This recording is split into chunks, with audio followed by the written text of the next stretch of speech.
Hi, everybody. Welcome to North America. Today, I'm your host, Pierre Shields. Today, we're going to be looking at a video that I found on the Saab jet fighters. Now, this one's interesting. It's the soundtrack sounds like it's from the 1980s with this really irritating kind of keyboard sound that was popular back then. Images a little bit out of focus and so on, but a good job nonetheless done by, let me see, the Australian Military Aviation History channel. So if you can, subscribe. It's a really cool video. I started looking at it, but now I'm going to take a look at it a little bit more in depth. What we're going to do, though, is we're not going to go through the whole video. We're basically going to look at the introduction. We'll look a little bit at each one of the fighters, but I encourage you once again to go look at the complete video. It's really well done from what I've seen so far. And then we'll go to the Gripen and see what people think about that one, because that's really the one that interests me. So let's take a look. Full screen like a pro. Here we go. Since the start of the Cold War, Europe's ability to manufacture military aircraft has decreased dramatically. Today, only a select few fighter aircraft are built on the continent. Wow. Large multinational... Again, the tune. Oh my God, can you hear the music? It's terrible. Wow. Okay, sorry. Go on. Projects have resulted in the Eurofighter, whilst France's substantial military industry has produced the Mirage 2. Look how gorgeous that is, the Mirage. It's amazing what the Israeli Air Force has done with the Mirage. These things were supposed to be kind of outdated and so on, but you know what it comes down to a lot from what I hear? It comes down to the pilot, not so much the airplane. 1000, a reliable modernization of a tested classic, and the Rafale, arguably Europe's most capable and... The Rafale, if I'm not mistaken, the Eurofighter Typhoon and the Rafale started with a similar joint venture. And then I don't know who got upset, the French or the English or the Italians or the Germans or something. But anyway, there was a split someplace in all of this. So the specs are very similar. The planes look very similar as well. Beautiful aircraft. I don't know why there was this split in the philosophy. Versatile fighter aircraft. The Swedish Aeroplane Company, or Saab, formed in 1937, emerged during the mid-20th century as an unexpected but highly capable manufacturer of military jet aircraft.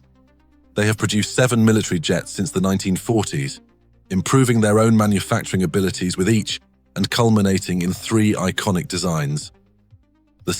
Some of these so-called iconic designs look a little bit goofy because, hindsight is 20/20. We look at some of these things and we think, well, this wasn't so much of a great design. But they really fit in the period. For example, during the F-86 period and the MiG-15, 17, 19 period, they came out with something that looked like a barrel. That was kind of along the same lines, but just a little bit different. You'll see the philosophy as we move along. Let's take a look at this. Saab 35 Draken, a Mach 2 capable fighter from the 50s, the Saab 37 Viggen, a 1960s multi-role strike aircraft, and now the Yars 39 Gripen, a highly agile multi-role fighter like the F-16. Wow. Today we look at Saab's jet aircraft and how this small company has competed with some of the largest aircraft manufacturers in the world, building some of Europe's best domestic fighter aircraft. Okay, so once again, some of these fighters look a little bit goofy. Some of them look a bit dated, but they were really for their period. I don't know who said it. If it looks right, it'll fly right. Some of them just don't look right. We'll talk about those as we move along. Okay, so let's move on to the very first Saab 21R. Let's take a look at what they have to say about that. First, actually, before we do this. So the Saab 21R, you'll see some images in here where it's propeller driven, others where there's a jet. This reminds me a lot of the Vampire. The de Havilland Vampire in terms of, twin booms and so on. And it's amazing they were able to adapt the aircraft to go from propeller to jets. But again, this was at the very beginnings. I mean, jet engines were not necessarily they weren't using the German jets. They're using more the British jets, which were really big and cumbersome and so on. I'm not sure for the Saab 21 which jet they were using though, or which engine they were using. Sorry, let's go on. Widespread adoption of jet engine aircraft, Saab manufacturers got to work on their first proper, domestically produced jet fighter. In 1950, a new design would come into service, the Saab 21R. Created by heavily modifying the piston engine, Saab 21. Okay, here we can clearly see the jet engine back here. This new aircraft was a single-engine fighter with the capacity to fill a strike role as well. Over 120 were initially ordered, but this was rolled back to 64. Powered by the de Havilland Goblin 2 engine, the 21R was a small but relatively capable aircraft. Two initial variants were in service: the J-21RA fighter and A-21RA, modified to carry air-to-ground ordnance. Okay, and at least here they write Saab 21 prop shown.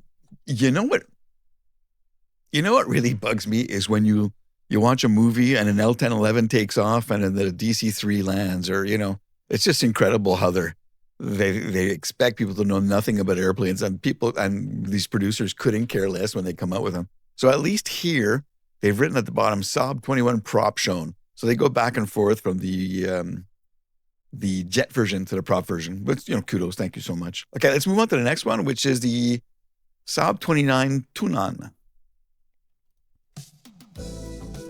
This is the barrel-shaped 1951 marked the service entry of Sweden's first purpose-built jet fighter, the nation's second jet type overall. The Saab 29 Tunnan, as it was called, would differ from the 21R.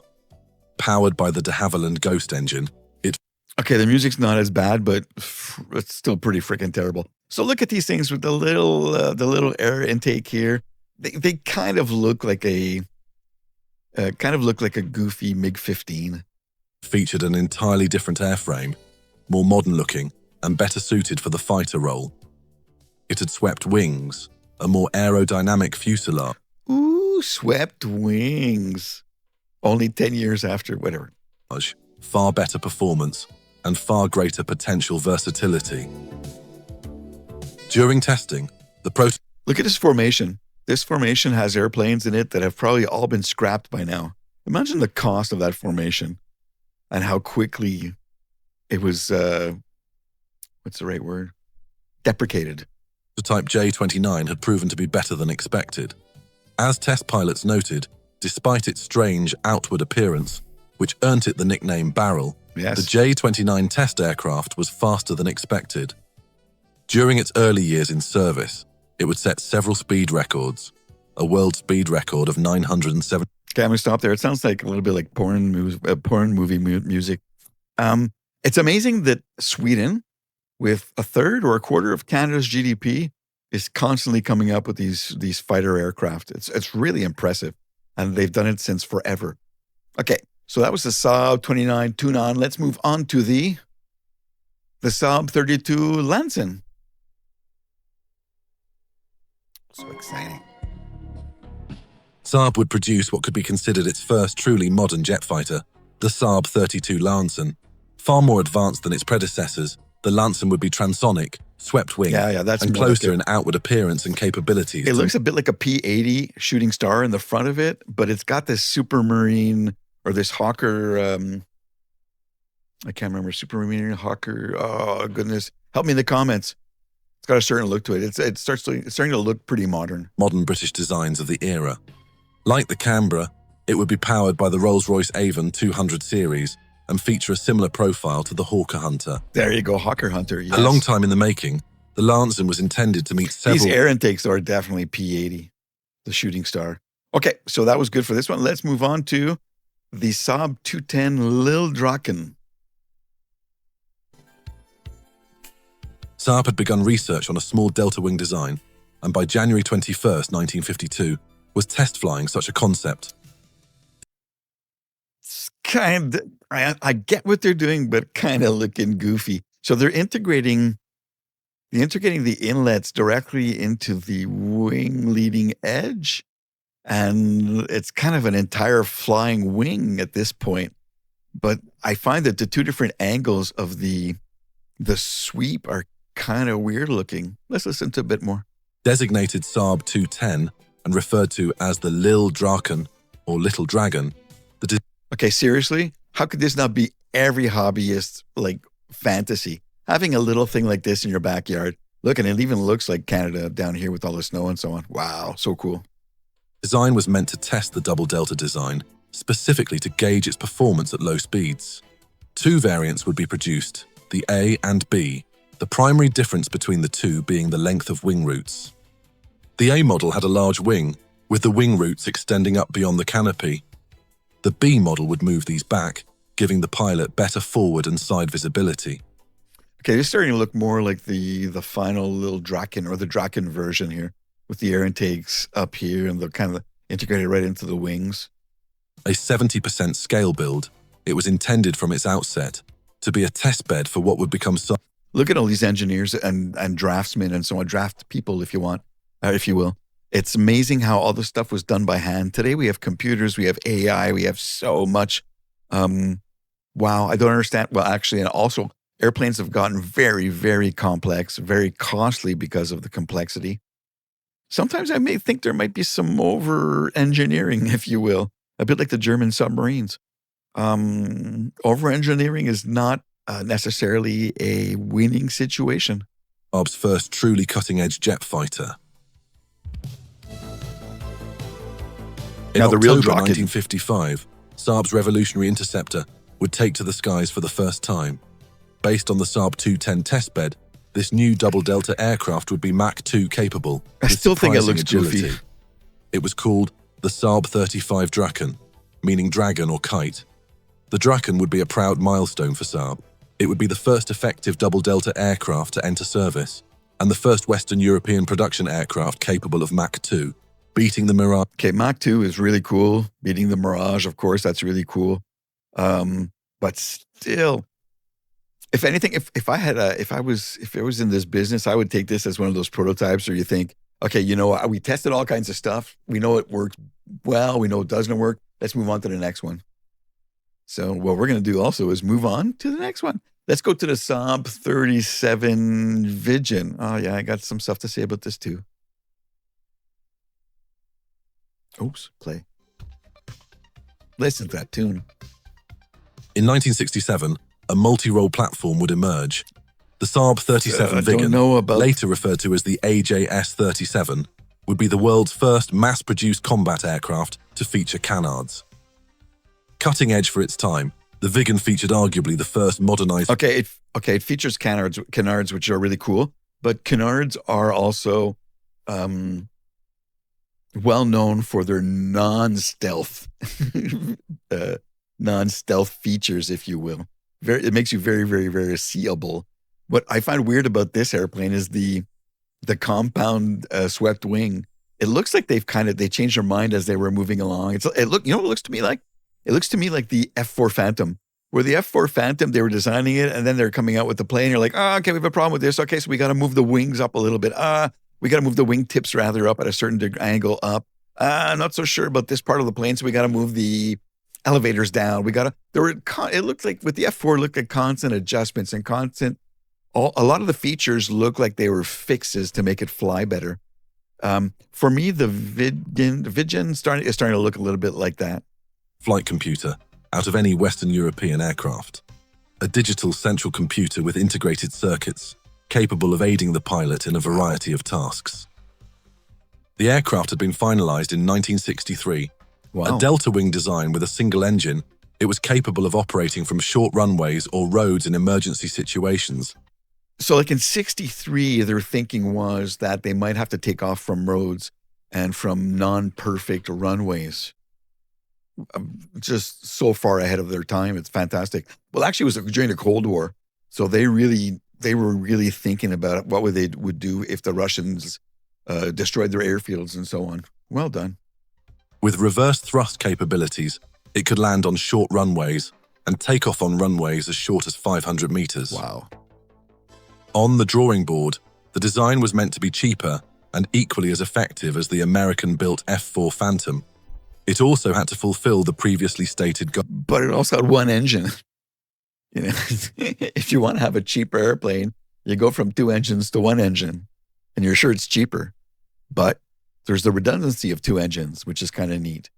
The F4s, interestingly enough, didn't have cannons when they first came out. They thought the dogfights were over. They had missiles, and it was the beginning of the missile era where they were just so unreliable. Goals: short takeoff and landing in rugged conditions, all weather capabilities during night or day, low speed performance for fighting, and high-speed performance for intercept. Early proposals Okay, we included can't stay on there too long because of copyright and so on. So again, I encourage you to come see the full video. This absolutely super interesting video. I'm going to put it in the link below. Subscribe, like the channel, Australia. What's it called again? I forget. The Australia something channel. Wait a second. Come here. Australian Military Aviation. I've subscribed. They have really good videos. It's really well done. So let's go to the JAS-39 Gripen. Now, you might know why I like this one. I put out a video about should we buy, I didn't say about, I said about. Should we buy the F-35s or should we buy the Gripen? We've already committed to a whole bunch of F-35s, so yeah, I get it. And there is having two different types of aircraft, it's really expensive in terms of parts, in terms of training, in terms of personnel, and so on. I get that. But it might be interesting for us, nonetheless, to have a certain amount of stealthy front of the attack aircraft, and then have more conventional aircraft coming up behind.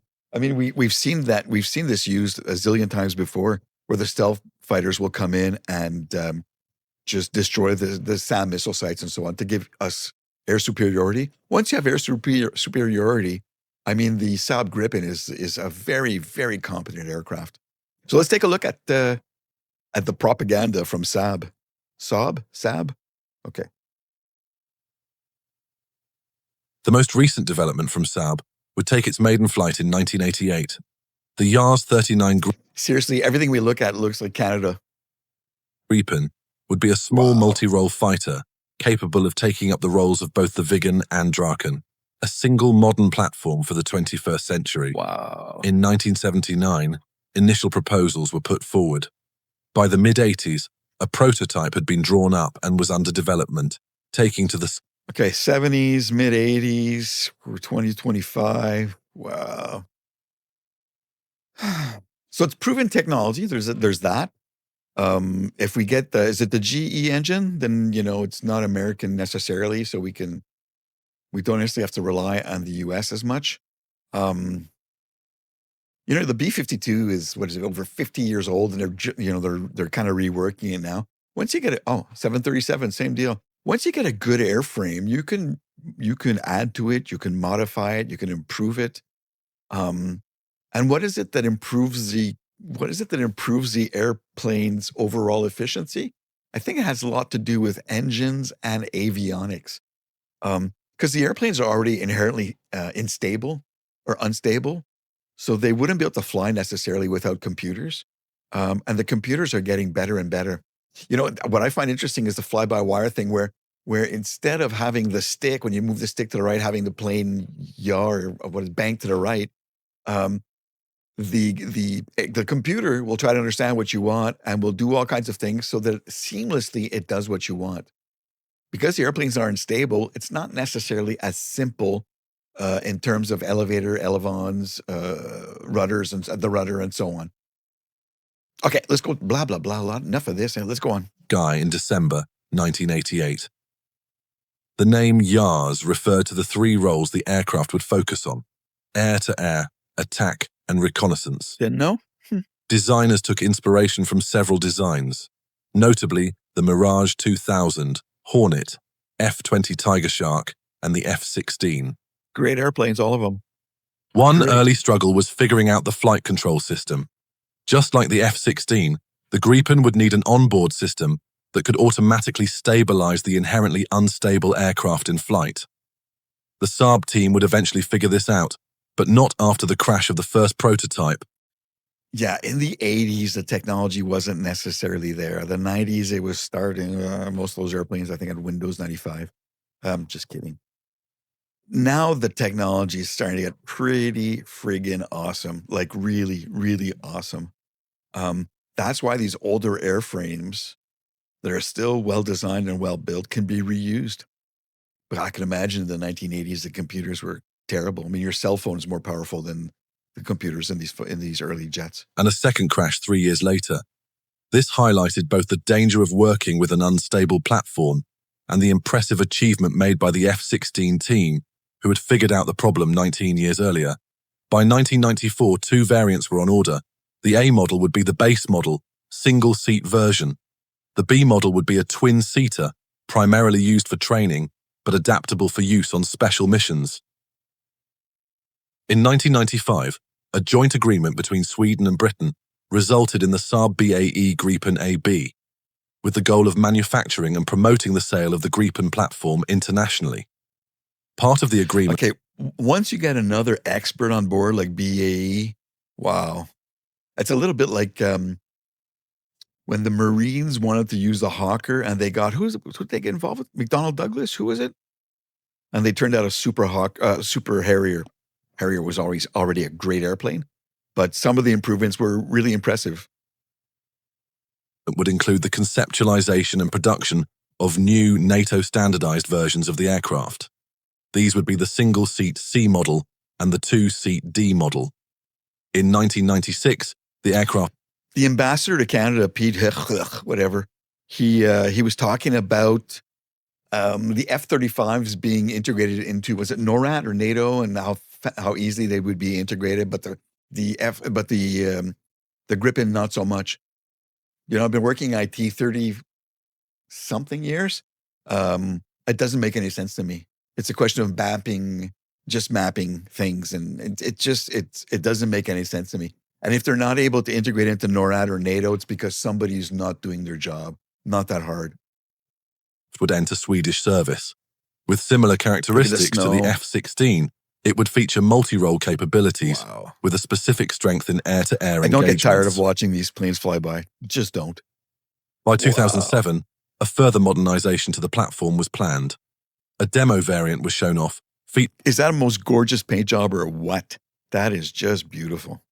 You know, it's amazing all the camouflage schemes that have been coming out in the last couple of years. And you think to yourself, there's got to be, is there a best practice or is it really regional? Does it really have to do where the mission's going to happen? And if that's the case, we see these paint jobs, and even when they're deployed, they kind of keep the same paint jobs. I don't know. How important are they? You know, during the Vietnam War, there was this green, beige, and whatever camouflage scheme, so that when the planes were on the ground, they could hide well because they didn't necessarily have air superiority. The more gray finishes we see like this, like the Canadian F-18s and the beautiful F-15s and the beautiful American F-15s, have just this gray paint job that I imagine is effective because we do see it a lot. During several upgrades, including a more powerful GEF414G engine, 40% larger fuel stores, a rearranged undercarriage, a higher maximum takeoff weight, and 2 further hardpoints on the fuselage underside. In an air-to-air setup. You know, we hear a lot, though, about airplanes for Canada. We got the F-18s because they were twin engine, and we thought, you know, engines aren't yet super reliable, especially in the far north and so on. So we got it. We need things with twin engines. Now that engines have become so reliable, you know, what is it? A twin engine airliner can fly, was it 120 minutes from a land? So they changed that from 60 minutes. That's why the planes went from 3 engines to 2 engines, and there was a death of the DC-10 and the L-1011. So I'm thinking 1 engine now, they're very, very, very reliable, unless some damage incurred in battle, if you will. But cheaper to operate and also very, very efficient. This new demo variant could carry 6 missiles, as well as drop tanks. Wow. The outcome would be 3 new derivatives, the single-seat Yars 39E, the twin-seat Yars 39F, and a Yars 39 maritime model, not yet fully disclosed, but supposedly carrier-capable. Nice camo. The E and F are on order by Sweden and others. Yeah, and the carrier versions would be great on our HMS Poutine and HMS Toronto aircraft carriers. Can you hear Penny, my dog, in the background? She's upset at some squirrel or something. Okay, sorry, here we go. As will likely be the case with the Gripen Maritime, as Saab call it.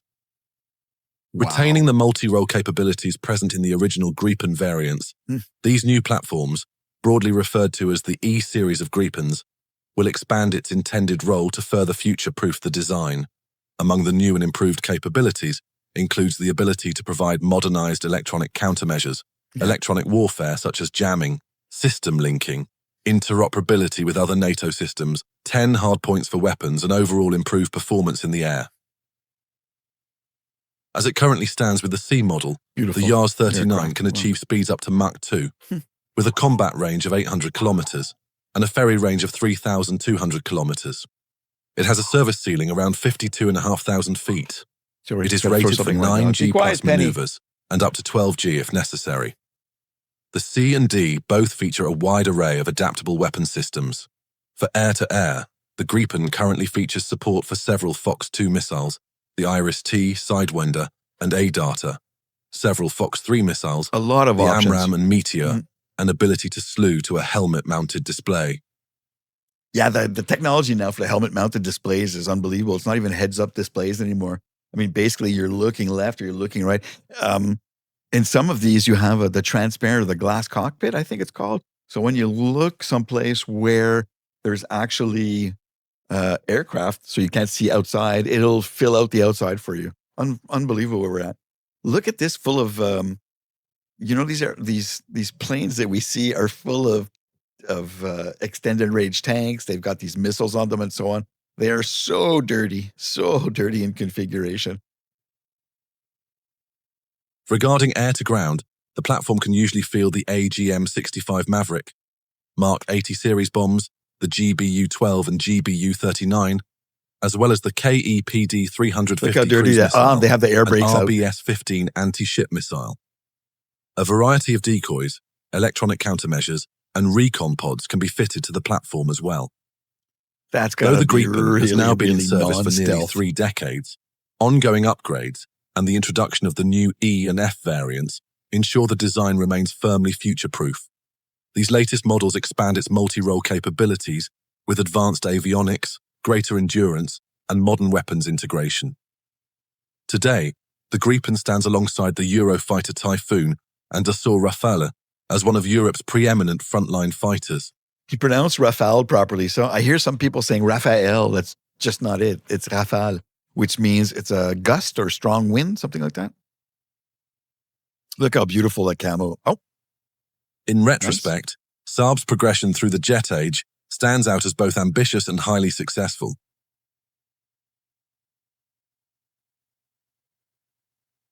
Could you imagine the expertise that they have in their country? Could you imagine the expertise, the engineering quality that they have now? From modest beginnings after the Second World War, the company produced a succession of capable fighters on what was, by international standards, a relatively small budget. Yeah, small Within budget. a decade, Saab had delivered the Draken, a Mach 2 interceptor that briefly placed Sweden at the forefront of Western European aircraft design. The Viggen followed, a multi-role platform that introduced digital avionics and short-field capabilities that few other nations could match. Most recently, the Gripen has matured into not only one of the most capable fourth-generation fighters, but also one of the most adaptable combat aircraft of the 21st century. I like how he talks, or how they talk about adaptability, because we're not sure what the next conflicts are going to look like. And that's often what happens. So we build these super fast interceptors. They're supposed to fly really high and intercept bombers over the north, but they don't end up doing that. They end up fighting in close combats, which are not built for. So there's always been this disconnect between what the next conflict's going to look like and what's actually needed. You know, is the next conflict just going to be these little tiny drones that are swarms of drones, if you will, that will take down these multi-million-dollar airplanes? What I find really interesting, though, is, you know, Canada, we have a certain amount of expertise. I grew up next to Canadair, which is now Bombardier. I remember the CL-215 being built and tested. What a gorgeous aircraft. And it's still being built, and people love it. There's the de Havilland, is it Caribou, that was fantastic, and people still love it. Now there's the Airbus 220, which was the Challenger that turned into the regional jet, that turned into. So we do have some amazing expertise. You know what I think the bottleneck is right now? Is resources in terms of people. I'm not sure how fast Canada can ramp up on the needed number of people that they have to work on these types of aircraft. Because what Saab is doing essentially is they're offering Canada to have the airplanes built in Canada. So they'd come over and they'd do a transfer of technology and so on. I think 6,000 jobs they're talking about creating. You know, the F-35, the only thing we've heard about is, you know, they might have a kill switch in it, or or how, we're nasty Canadians and so on. So maybe we won't get parts. So again, what I would suggest, in my humble opinion, is we get a few F-35s that are fantastic and stealthy and so on. And who knows what they'll cost by the end, because they've just over their budgets all over the place. And let's fill up the rest with some Gripens. Across these designs, Saab has consistently proven that with ingenuity and focus, a smaller nation can create aircraft that are both unique and competitive with the world's leading aviation powers.